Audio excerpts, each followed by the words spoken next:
Hi, I'm Mick Cullen and welcome to the first in the series of Learn to Play Guitar. And this is for the very beginner that's just got his guitar and probably doesn't know a great deal about it yet. So if you do know all the different parts of the guitar, bear with us, watch anyway, because you never know, you might pick up on something. Okay, so let's have a look at my guitar, shall we?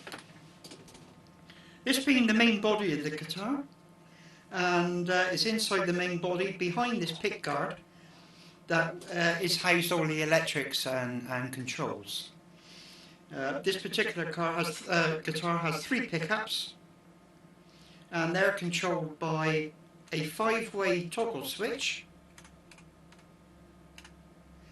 And what this switch does is it either brings in to play one or the other, or a mixture of more than one pickup. When the switch is, as far as it will go that way, it brings in the neck pickup. If we move it one position down, that mixes the neck pickup and the center pickup. Move it one more position and that gives us the center pickup on its own. Another position gives us the center pickup plus the bridge pickup. And the final position, as far as it will go away, gives us the bridge pickup on its own. There's three control knobs here, and in the case of this guitar we have one volume control which controls the volume on all three pickups. Not the best situation for my personal taste, but that's the way it is. The next control is a tone control, and that too it varies the tone on all three pickups. The third and last knob it controls what is called a mid boost, because this is the Eric Clapton signature model. By Eric's own design, there's a mid boost which he tends to use quite a bit on solo work.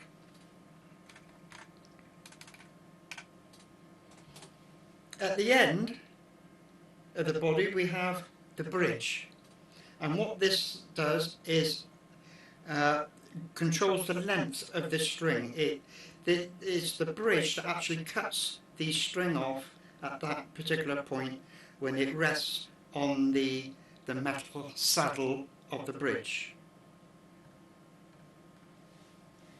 On the opposite end we have what we call the nut, and that can be, depending on what guitar you have, that can either be plastic or the most common is bone.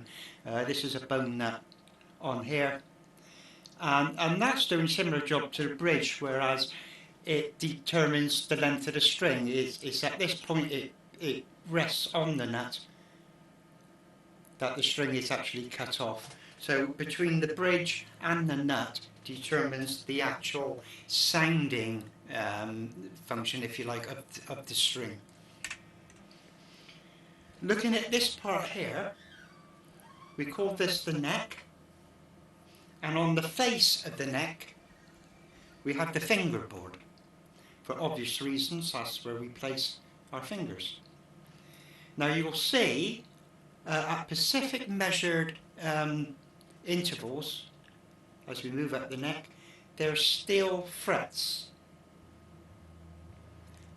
And again, it's the fret that determines the length of the string. When we place our finger on the fretboard, it's the next fret up there that you're pulling the string down onto, which cuts off the sounding part of the string, thus making the string shorter, which has the effect of making the sound a higher pitch.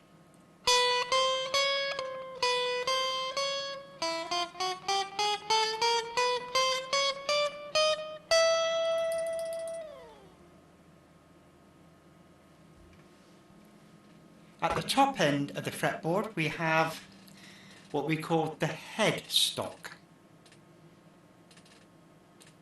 There's many different shapes in headstocks, they all have the same function. In the headstock is housed the tuners, and that's quite self-explanatory. By twisting the key of the tuner,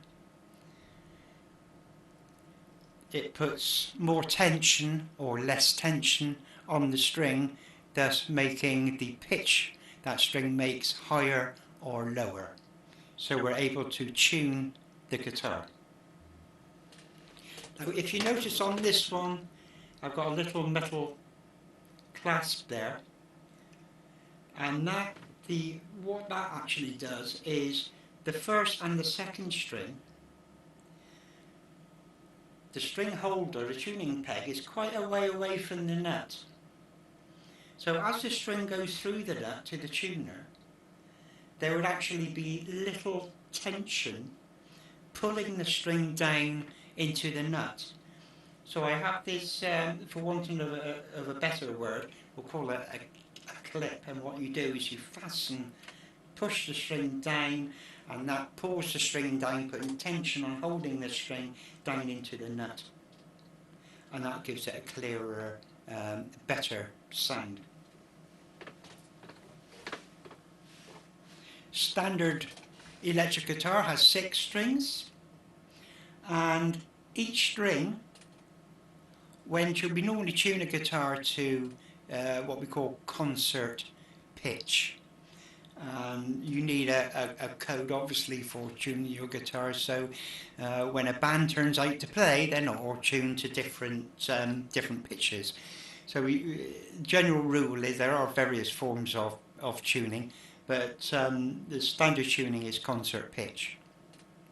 So each string, when we're tuned to concert pitch, produces a specific tuned note when played open. By playing open, I mean you haven't got a finger anywhere on the string, you simply pluck the string. And in standard concert tuning, the pitches will be, or notes will be, starting with the first will be E.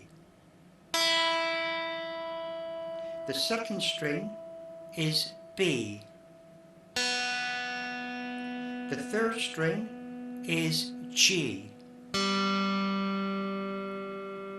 The fourth string is D. The fifth string, A.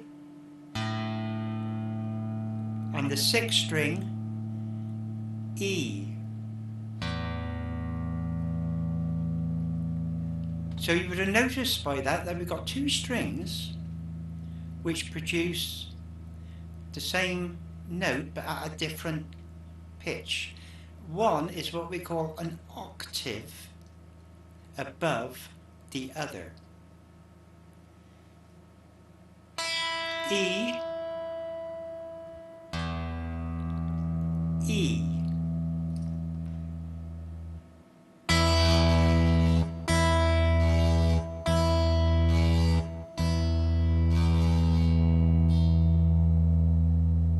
I can hear a little bit of rattling going on there, which shouldn't be there, incidentally, but okay. A good way of remembering the different notes of the strings when you play them open is there's a little saying that goes, and I heard this on YouTube actually, and I thought it was pretty good, so I adopted it. And that is the Easter Bunny, EB, gets drunk, GD, at Easter, AE. And I thought it was rather good, so try and keep that in your mind if you like, and then that would be a good way of remembering what strings produce what note when they're played in the open position. Okay, so what I think we're going to do is we're going to take a few minutes break now. So we'll call a halt to our little look around the guitar, and Later today I'm going to put up the first lesson where I'm going to show you the very first chord, which I'll want you to go away and practice over and over and over until you can produce that chord clearly without muffling any of the surrounding strings that need to be played open.